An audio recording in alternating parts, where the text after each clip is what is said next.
Takže čaute ľudia, ahojte, dneska vás tu vítam u ďalšieho videa. Toto video bude opäť z BMG Drive, ale dneska tu budeme testovať ďalšie autíčko, čo není nič iné než BUM!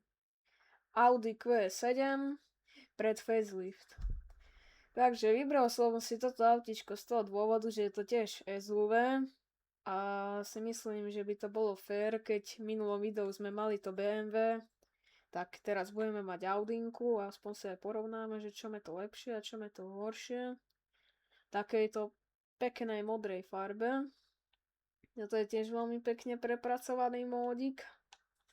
Tiež má všetko otváracie. Krásny červený interiér.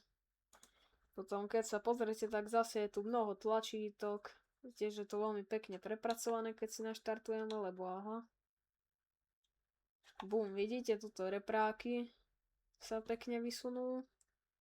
Toto tlačítko, toto je na otváranie zadného kufra. Jak vidíte, zavrieť sa dá cez to tlačítko. Celkovo je pekne urobený tento mód, inak je to 8 válec a takéto malé televízory to má zabudované v sedačke. Potom tuto sa svetlá zapínajú, hmlovky, no a toto sú hmlovky. Takže tak. Tuto sa potom normálne svetlá zapínajú, diaľkové. A toto je tiež dosť zaujímavé, toto na tom zrkadle. Lebo to, keď je pri vás auto, tak vám toto zasvieti na oranžovo. Tam, kde sú nakreslené tie dve autíčka. A to tiež zasvieti na oranžovo, keď je pri vás auto. Takže je to dosť pekne prepracované. A potom, čo to má ešte? Ešte to má automatické denné svietenie. Čo neviem, prečo svieti toto. No podľa mňa by malo svietiť toto. Ale tak dobre. Ale nie to toto nárazníku, ale tak dobre. No a tiež je to pekne prepracované, tiež ventilátor sa dá zapínať, ESC vypínať, dokonca sa dá nastaviť aj tempomat, rádio vypínať, zapínať, svetla, len škoda, že to nemá otváracie strašné okno, to ma troška nevá, ale nevadí, hovorím, je to dosť pekne urobené autíčko. Takže dneska to isté budeme robiť, ešte to má aj celú parkovaciu kameru, ktorá ukazuje troška bubo. No a tiež toto dneska budeme robiť, počkajte, ja si dám manuálny mód, tak. Tiež dneska toto isté, čo aj minule s tým Bavorákom sme robili, ma to napadlo, že však keď sme už mali to BMW, tak bude teraz Audi a potom ešte Mercedes. Táto Audi, no neviem. Takže prejdeme si najprv toto, zase aj skontrolujeme, že či je to odprúžené, ale je to dosť pekne urobené to odprúženie. Sa mi dosť ľúbi. No a je to pekne urobené, hej. Takže tomuto by som dal takých 8 z 10 tomu odprúženiu, ešte uvidíme, že či to vyjde tento náš kopček blatový, jak aj minule s Bavorákom. Len toto je o dosť nízke, no. Takže uvidíme, ale tak malo by to pohode výjsť. Tie sa tu dajú prepínať tie všelijaké moduly. No, bojuje Audinka. Tie sa to tu dá prepínať, ten X-Snow, X-Gavrel, X-Rox. Takže tiež to isté sa tu dá robiť. A to... No. Opa, čo to nevíde? Audinka, nie, sranduj. No, bojuje. No... Tak, no, nevyšla to, nevládze. No tak nevadí. Inak, hej, sotva vyšla aj hento. Tam. Ten náš kopček. Takže uvidíme, no, že čo to bude robiť aj na tom snehu, že či je to štvorkolka, ale tak je to štvorkolka, lenže ak bude hnať. Ešte tuto si to prejdem, lebo aj minule som to robil s tým Bavoráčikom. Takže tak.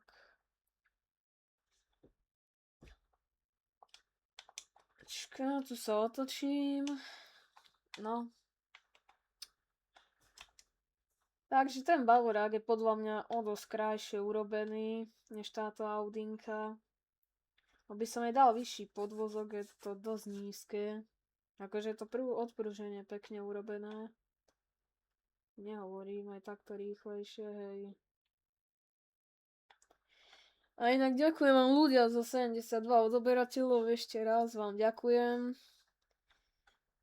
Veľmi som vám vďačný, lebo však za chvíľku už máme aj 100, už to pekne ide, takže za 100 by som chcel urobiť stream. Takže uvidíme, že či to hitneme tú 100 do 1. septembra, to som dosť vedavý. Tak ale mohli by sme dať, ale to je už len 28 odoberateľov, takže snad to dáme. No, takže ideme zase na ten sneh. Potom zase skúsim otestovať tú maximálku, aj keď vy to asi nebudete vidieť, že koľko pôjdem, ale tak ja vám budem hovoriť. Teraz 140 som išiel. A ukáž crash test. No, ako je tam troška tá... Ja, je to troška podobné k realizmu, ale pozrite sa na tento detail. Vidíte, aha, kľúčky sa zlomili, že nie sú kľúčky. To je dosť zaujímavé. Takže skúsime dáke driftíky tuto si hodiť na tom snehu zase a potom tú maximálku. Počkaj, ja vypnem toto.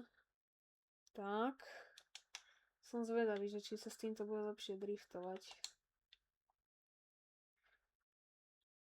Podľa mňa táto Audinka by to chcelo viacej výkonu, lebo tak slabšie zaberá ten motor. Toto je napríklad plný. To BMW sa hneď pekne bralo. Akože driftuje sa s tým o niečo lepšie, neviem, to by som dal tak 8 z 10 tiež. Lebo idú s tým lepšie dávať drifty než s tým BMW. Ale tak nie sú to extra drifty, ale určite bude aj také časti z týchto videí, z týchto BMG, že bude aj nejaké drift challenge, nejaké drifty, niečo proste, takže dotedy sa ešte musím učiť troška lepšie driftovať. Takže uvidíme, že čo z toho bude. Hovorím, ten budúci týždeň to bude také z kamiónu, čo budem dávať.